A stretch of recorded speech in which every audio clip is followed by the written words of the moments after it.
Deep within the heart of creation, before the age of kingdoms and warriors, there was only chaos. But from this chaos arose a force unlike any other, a god born not of the heavens, but of the relentless hammering of iron and the fiery roar of the forge. His name? Ogun, the god of iron and war. Many feared him, yet none could deny that without him, civilization itself would not exist. But how did Ogun rise to power? And why does his legend still echo through time? So, sit back, because this is African Myths Unveiled. In the beginning, before man knew the ways of metal, before swords cleaved through flesh and tools built empires, the Orishas, the divine beings of the Yoruba people, shaped the world. Among them, one stood apart. Ogun was not like his celestial brothers and sisters who wielded magic or danced with the winds. He was a god of raw power, a being who found his strength in the earth's deepest veins, iron. Legends tell of Ogun's birth in a realm not of softness and light, but of fire and molten rock. He was the son of the sky god, Obatala, and the nurturing earth goddess, Oduduwa. While his father sculpted humans from clay and his mother gave them breath, Ogun saw that their world was fragile, weak, lacking the strength to endure.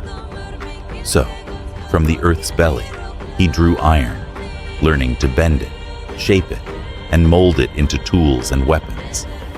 But the other Orishas looked upon him with wary eyes. His hands were calloused from toil, his face streaked with soot.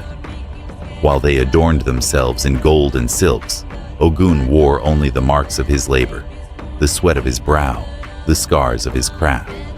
He was not just a god of war, he was a creator and a destroyer. One day, a great conflict erupted among the gods. The Orishas sought to build the first city of the world, Ile-Ife, but no path existed to reach it.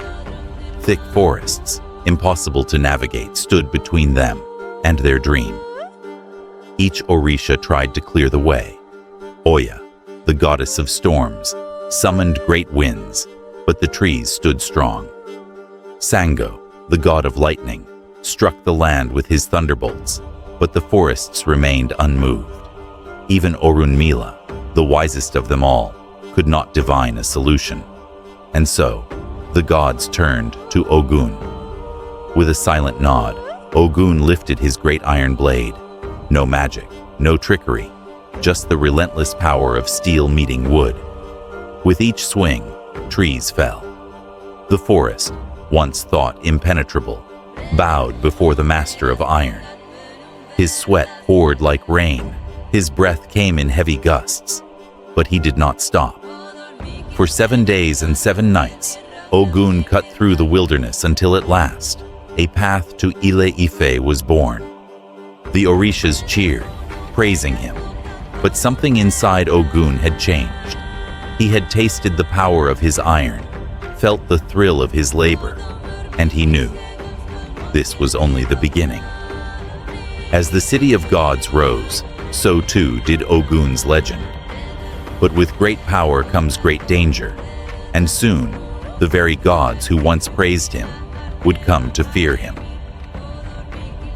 They called him a savior, a hero, the god who carved a path where none existed. But soon, the same voices that once praised Ogun began to whisper in fear.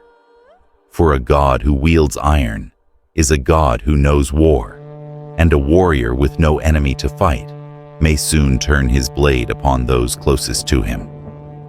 With the path to Ile-Ife cleared, the Orishas built their great city, a place of divine order and power. It was a marvel. Golden temples reaching toward the heavens, flowing rivers blessed by the gods, and towering walls that promised protection. The Orishas celebrated, and Ogun, the god who had made it all possible, was honored with feasts and offerings. But something troubled him. As the Orishas reveled in their success, they became complacent. They no longer tilled the land or shaped the world with their own hands. Instead, they grew soft, basking in their divine status while expecting mortals to serve them.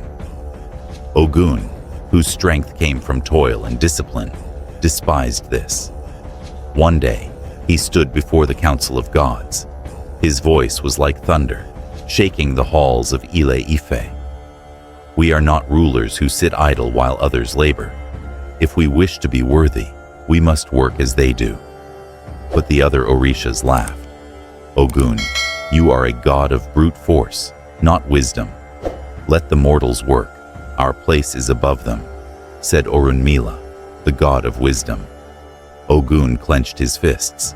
He had given everything to forge their world, and now they dismissed him as nothing more than a mere warrior. The fire in his heart burned hotter than ever before. Time passed, and his resentment grew. The more he watched the gods indulge themselves, the more disgusted he became. The forge that had once given him purpose now felt like a prison. The city he had built with his own hands became a symbol of his growing fury. And then, something inside him snapped. Ogun abandoned the city. He left Ile-Ife, retreating into the mountains and forests, where the sound of his hammer echoed once more. But this time, he was not forging tools for civilization. He was forging weapons. The gods soon realized their mistake. Without Ogun, iron became scarce. Their warriors fought with weak bronze, and their defenses crumbled.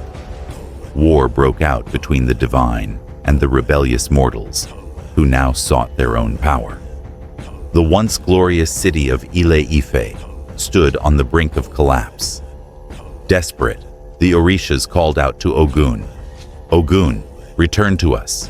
We see now that we need your strength." But there was no answer. Only the sound of metal clashing against metal, deep within the wilderness, where Ogun, the master of iron, prepared for something greater than they could ever imagine. And when he returned, he would not come as a savior. The gates of Ile-Ife stood tall, but the city within was crumbling. Without Ogun's iron, the warriors were weak. Without his tools, the builders were helpless. The once glorious city of the gods was on the verge of ruin. And then, on the horizon, he appeared. His body was covered in battle scars, his skin darkened by soot and fire. His great iron sword gleamed under the sun, and his eyes burned with an intensity that made even the gods tremble. He did not come alone. Behind him marched a legion of warriors, men who had learned the ways of iron in his exile.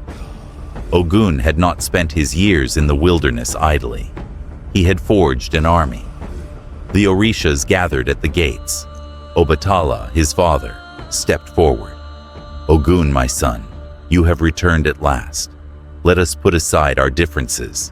Ile-Ife needs you." For a moment, there was silence. The wind carried the scent of iron and sweat.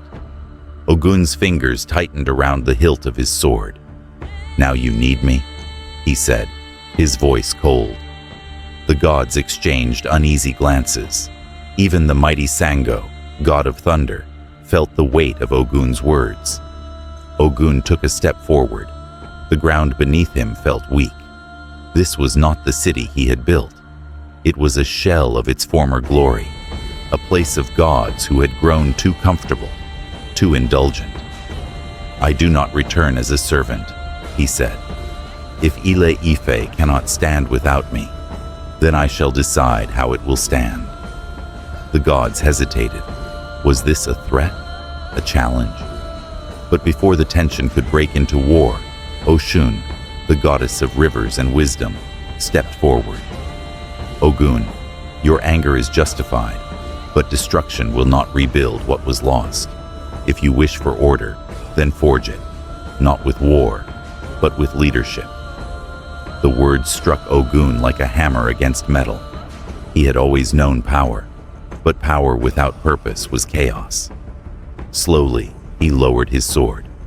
"Then I will rule," he declared, not as a tyrant, but as the master of iron and war. If Ile Ife is to survive, it must be built on strength, not weakness. And so, Ogun became more than a warrior. He became a king among gods. Under his rule, Ile Ife flourished once more. The mortals learned the art of blacksmithing, forging their own tools and weapons. No longer would they be weak. No longer would they depend on lazy gods who had forgotten the meaning of labor. Even after he left the city, returning once more to the wilderness, his legacy endured. The sound of hammers striking iron became the heartbeat of civilization. Every blade, every tool, every weapon bore his spirit. To this day, Ogun remains the eternal god of iron, war, and labor. His name is whispered by warriors before battle and spoken by blacksmiths as they shape their metal. For in every spark that flies from the forge, his fire still burns. Ogun's story is more than just a tale of war. It is a story of creation, discipline, and transformation. He represents the power of labor, the importance of resilience, and the thin line between destruction and civilization. Among the Yoruba people and across West Africa, Ogun is still revered today as the protector of blacksmiths, warriors, and all who work with iron. His myth reminds us that true strength is not just about force, but about purpose. If you found Ogun's story fascinating, leave a comment below. Which African mythology would you like me to cover next? Don't forget to like, subscribe, and hit the notification bell for more incredible legends from the heart of Africa.